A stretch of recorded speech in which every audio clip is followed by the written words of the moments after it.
Divinerivals.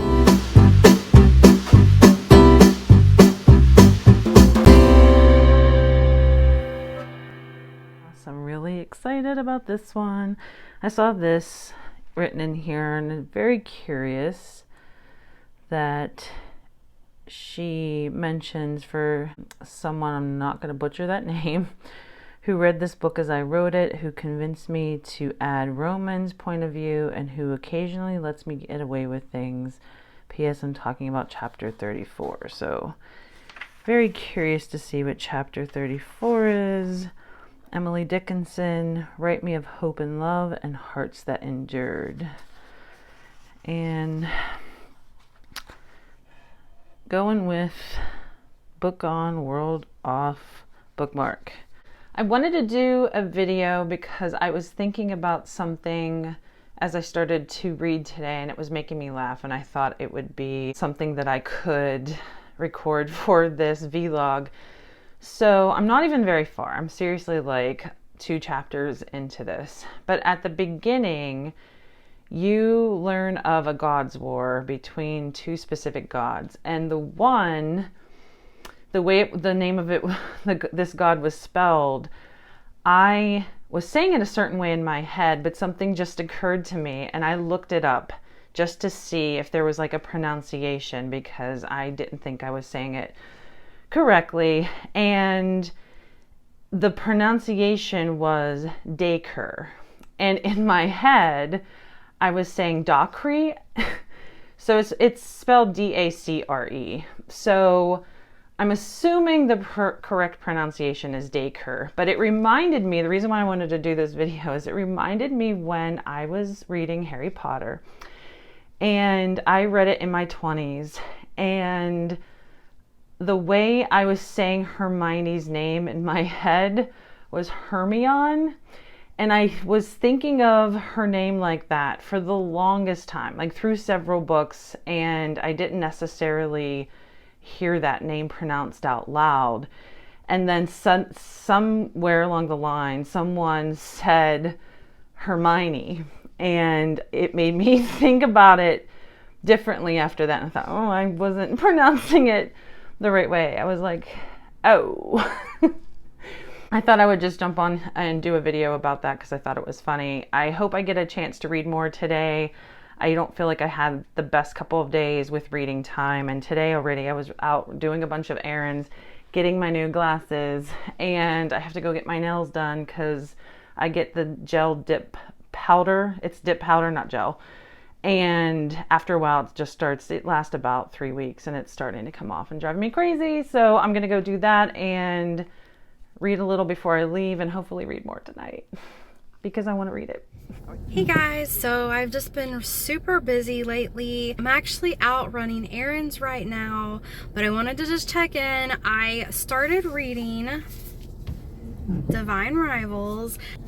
I am very excited to have a copy of this book. I know it's sold out everywhere. I've looked everywhere for it. Jen was able to snag a copy, and it is really pretty. I knew what the cover looked like because I had seen it obviously through other booktube videos, and I've seen a copy of the cover online, but in person it is so, the blue is so bright and vivid. I just love it. The cover is really, I think this cover is really pretty. The colors have just drawn me in, but so far the book's getting really good. I don't have many thoughts on it, but I just wanted to check in with you guys real quick and give you an update. Hey guys, I just got done running my errands. I'm back home. I've put all my groceries away, and I finally have 20 to 30 minutes where I can sit and read. So I'm gonna continue with Divinerivals, and I am excited to get further into this book so that I can form some initial thoughts or maybe predictions to share them with you guys.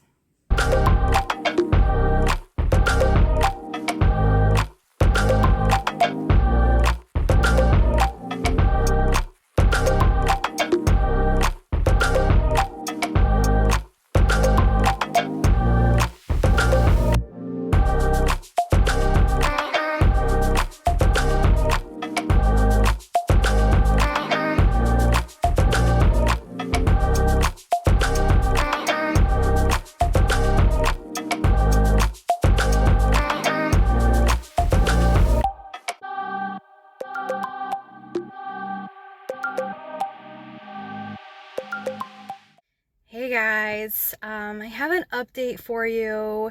It's not a reading update, unfortunately, for Divinerivals, but it's the next day and I have to return something. And I just didn't know if you guys have ever experienced this, but I rarely do pickups. But yesterday I was just so busy that I did a pickup order and they put the wrong thing in my car. I ordered organic strawberries and they did regular strawberries, and it was the same brand, so I'm sure it was just an honest mistake, but I had to come back to the store and exchange them. So I was just wondering if you guys do pickup orders a lot. Do you have the same problems? Do they mess up the stuff? I just feel like some things, like the fresh produce or maybe milk, I'm always worried to get milk because I feel like whoever's going through the store is just gonna grab milk out of the refrigerator.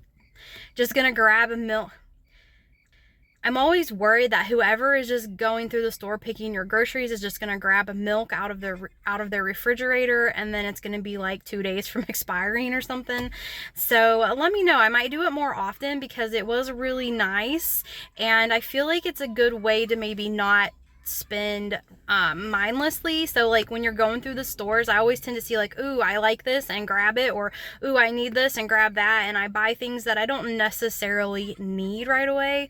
So let me know what you guys think. I'm sorry, that's not very bookish, but I am just kind of bringing you along, updating you. I also, bookish related, I did get an ARC in the mail, but it got rained on, so it sat outside and it rained, so it's not in the best condition, but I am really excited to read this. If you guys have read Kat Martin, I have not read anything by her yet, please let me know because I do want to read this, but I have no idea what to expect from this writer, so let me know what you think. All right, this book is going fast. I am already past 100 pages and I realized I was so sucked in that I did not record anything except for the piece about how I was hearing the names in my head versus what they probably are.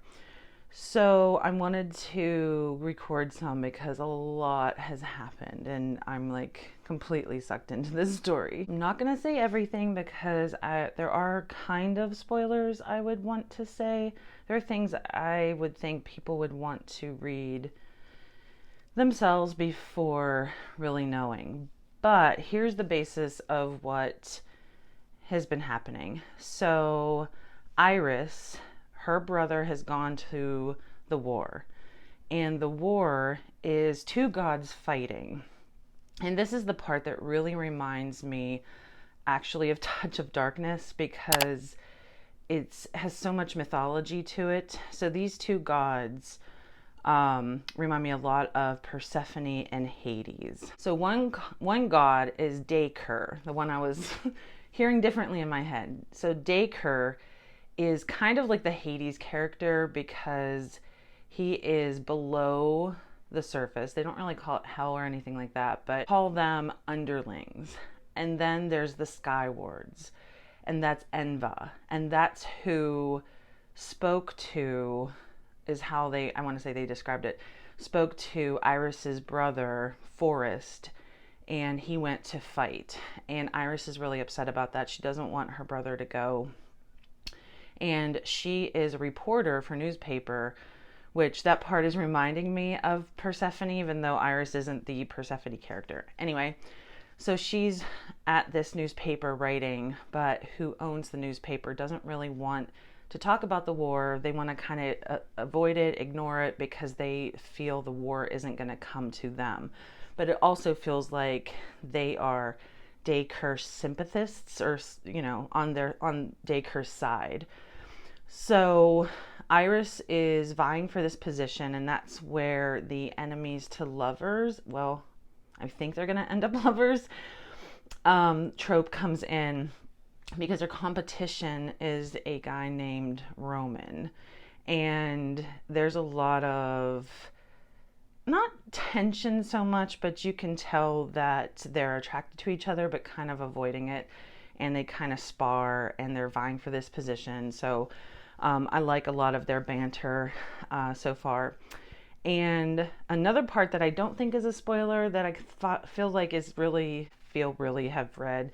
they both own magical typewriters.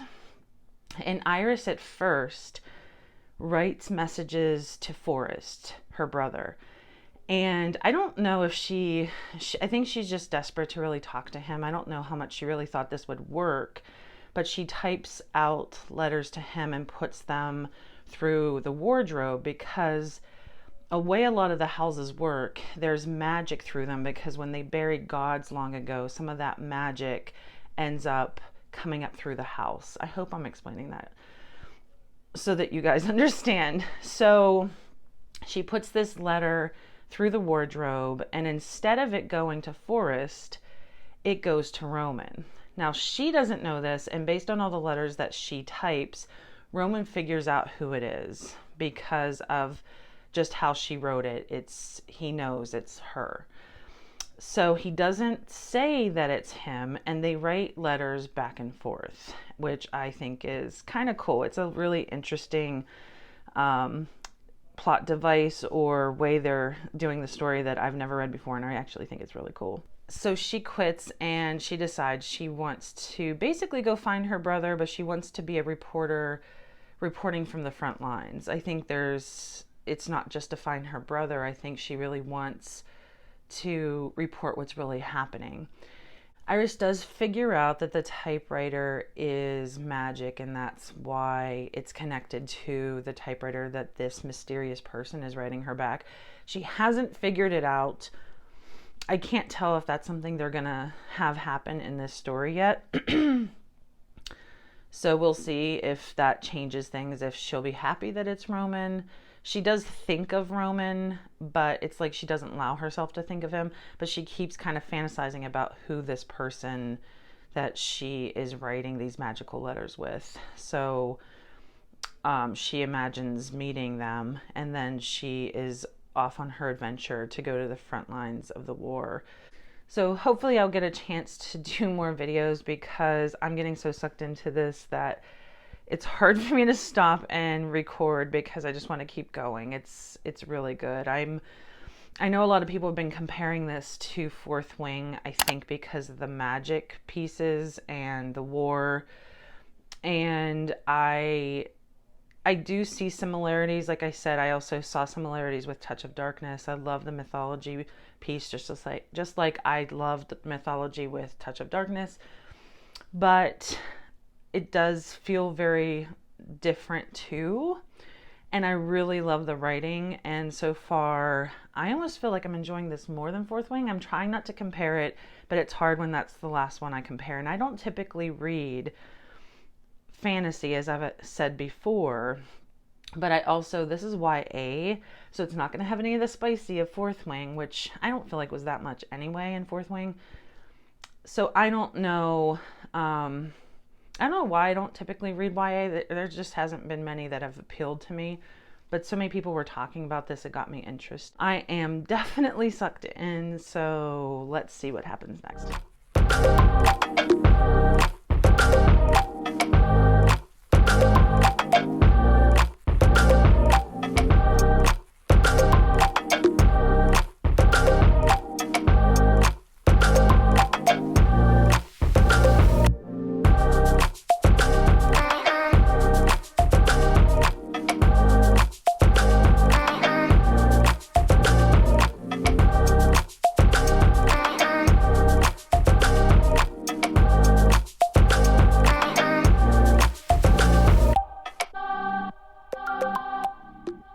Hey guys, so I've had a very busy week, and I do have a lot of things I need to get done this afternoon, but this morning, it's Friday morning, I have a few hours where I can read and continue my story with Divinerivals, and I'm very excited. I haven't got to read a lot lately, so this is gonna hopefully I'll be able to take a big chunk out of this book and get a lot further in the story.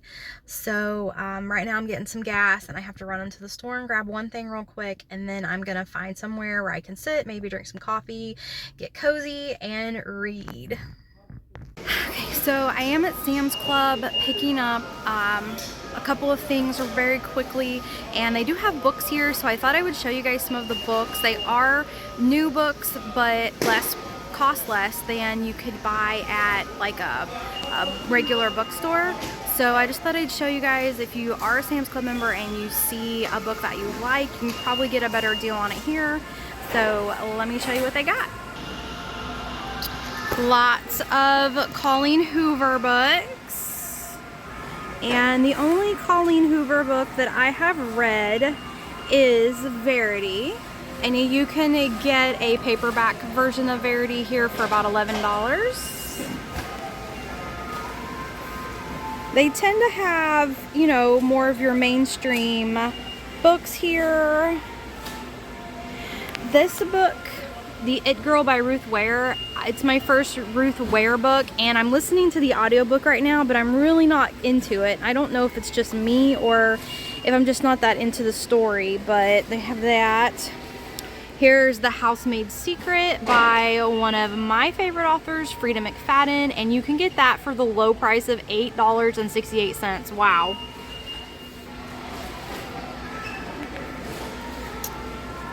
More Colleen Hoover. I'm sorry it's so loud in here, guys. Some James Patterson. They do have a bunch of kids books, which I'll do a brief overview if you guys have kids. They've got journals over there and planners. I'll walk over there in a second to show you guys. Here's some of their hardback books. Jen read The Secret Book of Flora Lee, and she really liked that one. The new Hunger Games novel. This is paperback though.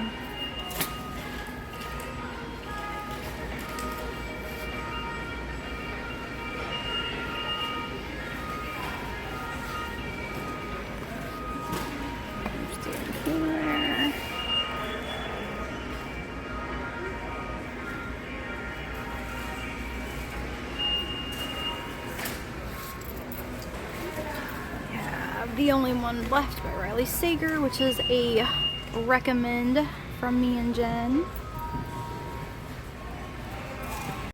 And then here's some mass market paperback books, which are around $7 or $6.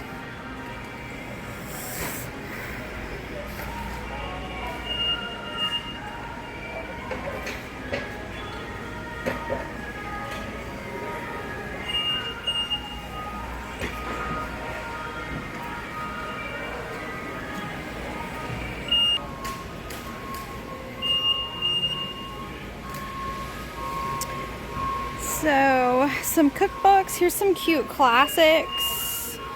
These look like they're, you know, leather bound, kind of. I'm sure it's fake leather, but it's cute. And then here's some of the journals. Here's a little coloring planner. These are so I think these are cute if you're into coloring. Which I do like to color, but I just don't have time really for it. Like, I would never have time to color all these in. But, very cute.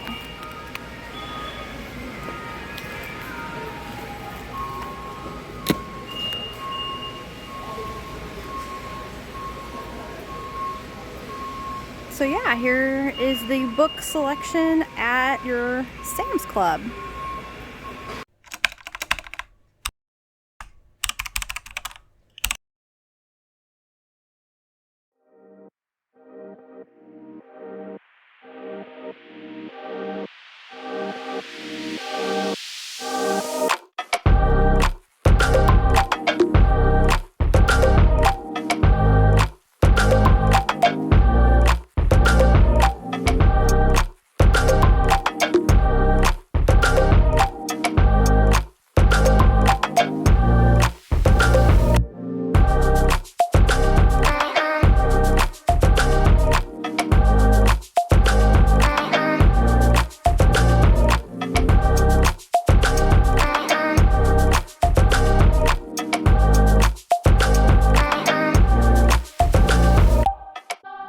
I realized I didn't talk about why the two gods who are warring, Enva and Dacre, why it reminds me of Touch of Darkness. And I love the way Iris finds out about the background of these two gods and why they're warring has been hidden and has been kept away, and you don't really know why at this point. Assuming we might find that out in the latter half of this novel. If not, the second one, the book that is a sequel to this, and I think it's a duology, I don't think it's a trilogy. The next one is due out December 26th. You find out the history of Enva and Dacre through one of the magical letters, and I call them magical letters. I mean, it's really Roman writing to Iris magically. He is able to find the history tucked away in one of the books in his house. His family is rich, and I think they call it new money. And his grandmother is who was friends with Iris's grandmother, and that's how the typewriters are connected between the two of them. But I believe he says she was the one he believes that had this history tucked away, and he just happened to find it. And he types it all out one night to Iris just so that she knows the history. And the reason why it reminds me of Persephone and Hades is because Enva was a beautiful goddess, and Dacre wanted her to be his, and she was refusing him. She didn't want to be with him, and he purposefully started killing, because what she did as a goddess is she played music so that the souls can go up to their place, almost like heaven, but in here they don't call it that. So he keeps killing, and she concedes and says, okay, I'll go with you down below to your world, just like Hades did with Persephone. So that's why it reminded me. And then I won't say the next part and like what happened so that they end up warring, because again, I feel like that's a spoiler, and I'm just setting up some of it so that you know it, and then you'll be able to read it for yourself if you want to. But I really love the story of the history with the gods so far. It's one of my favorite parts of this, but I also love Roman and Iris and their magical letters. So I just realized I hadn't really explained that. I was too busy just talking about it, reminding me of Touch of Darkness, but that is why it reminds me. All right, I have read through a lot. I'm really flying through this book because I am loving it so much, and I'm continuing to love it. I got through another 100 pages before I was like, oh, I should probably make a video. So we are introduced to some new characters. Addie, who is also another war correspondent from the ink-ridden Tribune that Iris is also writing for. And they come to a house to stay until they are going to go to the front lines. And Marisol is who the person is who they're staying with. And Marisol has a wife, Keegan, that you don't meet just yet. I have read up to a next part that I'm sure the last part is going to have a lot of action, maybe. Some dramatic moments in this chunk that I just read. So Kit shows up. Well, she calls him Kit, Roman Kit, and he shows up and follows her there, which I'm finding I don't know if I want to call it romance, but their interactions and their banter and the blossoming relationship, I'm finding it. I just love the two of them together. It's going to end up on, I just have this bad feeling it's going to end up on some big twist that may end up causing them to part, or something's going to happen, and I really hope that doesn't happen. So Carver, which is, Roman, he writes and updates her on another part of the myth that he found, and it gives you a little more information of the gods' war that is happening. But it's really, as far as we know, it's a war between Enva and Dacre, so you get a little more pieces of that. I do wish there was more of that, and maybe the next book, or maybe the last part of this book, will tell you more about that, and you'll find out more. I'm not sure yet. Or I am really loving it. I'm gonna probably sail through the rest of it. I'm gonna try and make another video before the end. I am finding it hard to put down to even do that. So if there's a testament to that, I mean, I am flying through this book. I'm just finding it even more enjoyable than Fourth Wing, if that's possible, because I loved Fourth Wing. So let's get into, so the next part is, part 3 is the next part, and it's called The Words in Between, which doesn't really give us a clue, at least not me a clue right now as to what that means, but I don't have very much more to go, and I will record what I can before I finish. Okay, I just read, I love this part so much, and I really don't want to say because it is a spoiler, but I just loved, I just finished right after pages 300, and I was going to keep going because I barely have any more to read. I'm definitely going to be finishing this tonight for sure. But I just loved, and so much happened in the last 100 pages too. Iris ends up at the front lines, and Roman is with her, and a lot of things happen, and I'm not going to say what, but it was just, I know I've said this like 1,000 times, but I am really loving this book. But there was a part that just made me, I just reacted, and I just loved it, and I so want to talk about it, but I also don't want to ruin it for anyone. So I know that wasn't really saying anything and not really helping, not really helpful at all, but I'll be gathering all my thoughts very shortly.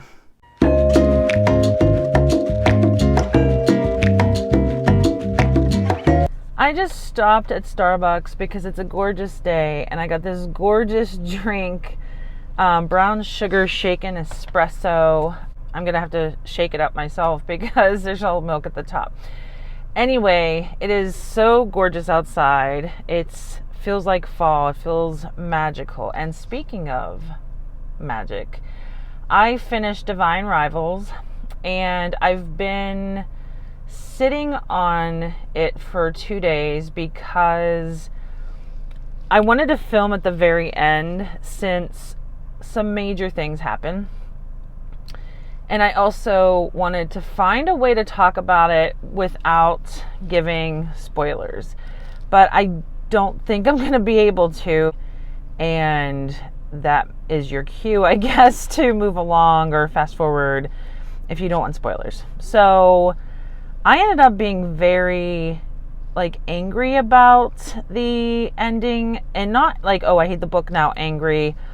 It's just, you get a lot of promise of happiness with Iris and Roman, and then she ends up, there's a battle with Dacre in the village that they're staying, and they get separated. Iris and Roman get separated.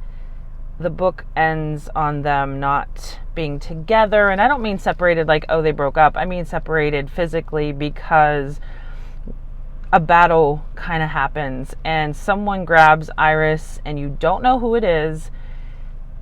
I thought it was going to be Dacre himself, but it ends up being who she's been looking for the whole time, her brother, Forrest. So, and I don't like his character right now because of what happens, and I won't ruin that part. You'll have to read that for yourself.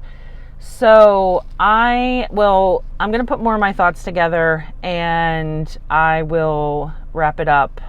But before I do, it was such a nice day. I wanted to go shopping, and I'm using you guys as an excuse because, of course, I have to go film what Home Goods has. It feels like a fall day. I want to see some of their fall decor.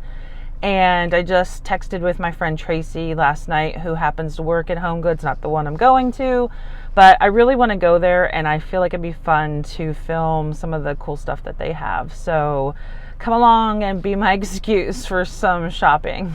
I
Okay, they had some super cute things. It was hard for me because I wanted to buy so much. I wasn't even able to record as much as I wanted because it is a Friday afternoon and they're kind of busy.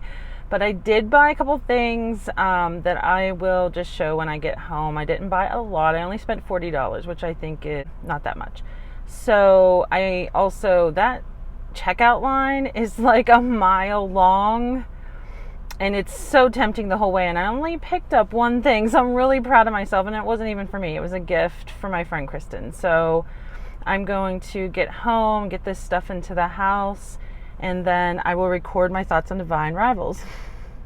Okay, this is what I got. I thought it was really cool that it was stacked on magic spell books. And I love the purple witch's hat. And I just thought it was cool. I mentioned I got something from my friend Kristen in the checkout line. And she loves Hello Kitty. And this is so cutie. I think she'll love it. So I'm going to send that to her. And then I saw this. I had it in the video. And I've been looking for something. It was only $6.99. I've been looking for something that I can put in the books and like write notes. I don't normally mark up my books or highlight or any of that. And I thought this might work so that if there's something I want to talk about or video, I can jot down a note and then continue reading, because I have a lot of guilt for reading through many pages and not documenting when we're doing a vlog. So I found that, and hopefully that'll work. So I opened it up and it has like a little slot that you can hook over a page. It doesn't do anything sticky wise. And then you're able to write a note. So that's a pretty cool find. I think that's gonna work out. Hey guys, it is time for my final review of Divinerivals. I finished the book yesterday, and I really enjoyed this book. I would normally talk about the cover, but I don't have the dust jacket with me. I don't think it's any secret. If you guys watched the Fourth Wing vlog that we did, I talked about how I do not really enjoy reading hardback books. I find them kind of heavy and uncomfortable and awkward to hold sometimes. And the dust jackets just make them worse. They are very pretty, but the only time I have dust jackets on my hardback books are when they're just sitting on the shelf. If I have to take it somewhere or I'm reading it, then the dust jackets come off. I just can't I just can't deal with them. But I will put a picture of the book up here for a moment.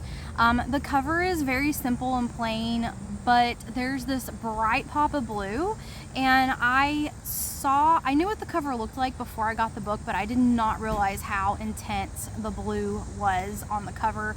And there is blue, matching blue, like inside the front here, so you can see, like, it's pretty bright. I'm not sure if it's coming across on camera, but it's pretty bright. And I do love when you take the dust jacket off, there is this gold detailing with the typewriter, and someone's typing a letter to Iris, who is the main female character in this book. So yeah, I like the cover. It's nice, and I really love the pop of blue. Look, you guys, I don't really like the setting of old time war. Like, it feels, you know, it's fantasy, so there is like the magic aspect, but it kind of feels old-timey, like World War I or World War II era, and I don't usually enjoy like past settings like that. But this book was done so well, and it was really cute, and by the end of this book, I was just smiling so much. Like, it made me actually smile reading it. Hey guys, I just want to clarify. When I say by the end of this book I was smiling so much, what I meant was I was smiling at the banter between Iris and Roman, not the ending of the actual ending of the book. So just want to make that clear. It was very cute. The banter between Iris and Roman is really cute, and you know, Roman turns out to be a more likable character than towards the end than the beginning. So it's just really fun, and I would recommend this book for anyone who likes romance or fantasy, something that's, you know, fairly easy and quick to read. I will say though, the font in this book is kind of small, so it feels like it takes a long time to read because the font is so small, but it really doesn't once you get into it. It took me a minute to get into the story. I wasn't really engrossed in it in the beginning, but around part 3 in the book, I could not put the book down. I just kept wanting to finish it and read it and find out what happened, and it just gave me a smile and you know, all the good feels. So highly recommend for anyone that likes fantasy or romance. All right, I'm back and ready to talk Divinerivals. And as you can see, I have the cute little Halloween / fall decor. It really reminded me, a lot of the stuff that I saw when I was in Home Goods reminded me of Salem, and I love visiting Salem, Massachusetts. I was there with my friend Kristen, and I was there years and years ago, and it's just, I love that little town, especially in the fall. Both times I went was in the fall, and it's such a great time of year. And I guess Divinerivals kind of reminds me of all the magical stuff about that, since there's magic in it. So just wanted to have an excuse to shop at Home Goods. So I'm addicted to that kind of like TJ Maxx, Home Goods. I could buy so much in there, and I was very, very proud of myself because I only spent $40, as you guys saw. So let's get into Divinerivals. So I did love this book. I'm having a really good year for loving books. What kind of lucky streak I'm on, because I've had a lot of 5-star reads, and I don't feel that I had that many last year. But this round I was looking at my Goodreads challenge, and I am very close to being at the same amount of books read this year as I finished in 2022. So I have been lucky, as well as getting time to read this year that I didn't have last year. And I'm sure doing this with Amanda, having this channel with Amanda, is helping, because I'm very highly focused on getting reading done for vlogs. So that is a good thing. In Divinerivals, we have Iris and we have Roman as the main characters. Iris is mainly who we're seeing. Her brother Forrest goes off to fight a war. There are 2 gods that are warring. We don't have a lot of the mythology yet, and I maybe think it might come up in the second one, sure, but I really hope so, because I am just very intrigued and invested in the mythology part. The war that we know of right now is between Dacre and Enva. And Forrest seemingly had gone off to fight for Enva. And the story was that Enva plays her music. I believe it's a harp. I don't remember that detail, but she plays the harp and will come and fight for her. And there's one part of the story, I believe it's when we're in Roman's point of view, that you get some details that they ban instruments just because they don't want people going off to war from the town they're living in Oath. So Forrest, Iris's brother, goes off to fight in the war for Enva, and Iris is heartbroken. She doesn't want her brother to go. She's afraid he's going to die in the war, and she is a news reporter. And that's when we get to see Roman, because he's also a news reporter, and they are vying for the same coveted columnist position. A lot more to the story happens because the typewriter has entered the room, and it's a magical typewriter. And I love the way they weave magic into this. Magical typewriter has been in her family for a couple generations. They call it an alouette, and I meant to look up that word because I didn't know what that meant. I don't know if it's just a type of typewriter. So I'm inserting this because after I made that video, I was just curious and I looked up alouette just because I wanted to see what the origin of that word is. I just had a gut feeling that there's more meaning to it. And it is a French word for lark. It also listed skylark, and it said it's compared to a lark in terms of a bird that is singing high into the air. How the definition stated it when I looked it up, and it said skyward. And I thought that was interesting given that Enva is described as being part of the skywards gods. So I really feel like there's a connection to Enva with those alouette typewriters. And Iris was told the legend of this typewriter. There were 3 of them, and it is her grandmother, not her great-grandmother, that was friends with, there were 3 people total.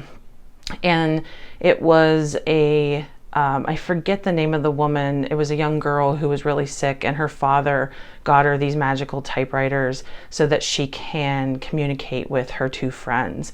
But I just feel that there's some connection to Enva here somewhere. And I wanted to insert that because I find it very interesting, and I was excited when I saw the origin of that word. She starts to type out letters, and I love the way this is done in the book, but she starts to type out letters to Forrest, and she puts it underneath the wardrobe, almost like it's a magical wardrobe, like it's Narnia, because magic at this time, because the legend goes that the gods that were buried underground, the magic starts to seep up into some of the buildings, and her hope is that that magic will take her letters to her brother Forrest. I can't remember if they say how many letters she ends up writing, but she doesn't know this, but Roman is getting the letters, and you find out he has another one of these alouette typewriters, and that his grandmother or great-grandmother was friends with Iris's grandmother or great-grandmother. And so that's why he's getting the letters, and he starts to write to her, but he doesn't say who he is. He has figured out who she is, though, that this is Iris. So they start to become friends, and then obviously something else is happening. They have a connection. And that's a big portion of this story. So you have them getting to know each other through these magical letters. And then you also have the war in the background between the gods. And then towards the end of the book, some things happen. I'm trying not to give too many spoilers. I know I did a video where I gave away some of it because the end is something I ended up wanting to talk about. I was lucky because I had a friend at work who also read it, and we were talking about the end because there's a lot going on and in the end, and it's just, you need to talk about it. But so Iris ends up leaving Oath for some reasons I'm not going to say, and she wants to go be a reporter on the front lines of the war. And she mostly wants to find her brother Forrest. Nothing ever happens, not really between her and Roman. There is some spark there, but she mostly thinks he's a rival and that he is just trying to get that position that they were both vying for at the paper. But she leaves, and when she leaves, she takes the typewriter with her, and she still can communicate who is known as Carter in the letters. He just says his middle name to her, kind of not telling her who he really is. So she goes to this town and stays with, there's 2 characters that you get introduced to. Marisol is the person who owns the house that she stays at, and Addie is the fellow reporter that she ends up becoming really good friends with. And then a lot of action happens. Also, I don't know how much of a spoiler this is, but Roman does show up. And it's almost like she is torn because she does feel some feeling. She doesn't know what's going on with her and Roman. And then she has, Carter too. So then the end happens. And the end, there's I don't want to say a lot. It just felt like a lot was happening at once. And I was trying to make sense of what was happening because you're not told at first who this person is that is grabbing Iris when some war breaks out that they need to run. And she is with Roman, and there's just so many, they end up quite close. I'm not going to say any more about that. And she gets torn away from him by this masked, he's in a gas mask, this masked person. And I know I said this in the video, but I really thought this was like Dacre himself, the god. And I thought we were going to get some part of the story of why Dacre was taking her away. But no, you end up finding out it's her brother, Forrest. But the way he's acting and what happens, I just was very angry at this character. And I'm sure he was through a lot. We don't have completely, I feel, his story yet.